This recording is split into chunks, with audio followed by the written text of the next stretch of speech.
Okay, hello, kumusta? Ako si Eli ng tugtugtayo.com. At sa video na ito, pag-uusapan natin ang isa sa importanteng pedal para sa mga nagsisimula pa lang sa looping at sa mga experienced na gitarista na lagi itong kasama sa kanilang solo jamming or sa mga practice routine nila.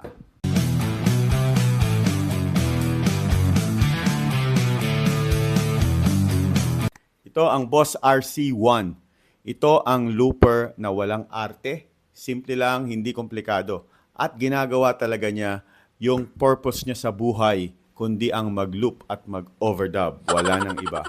So hindi siya yung tipong maraming buttons at ilaw na pwedeng magpakomplikado pa. So simple lang talaga ang RC1, beginner friendly, pero ginagamit pa rin pala ng mga pro. So meron siyang isang button or pedal at LED ring. Yun lang.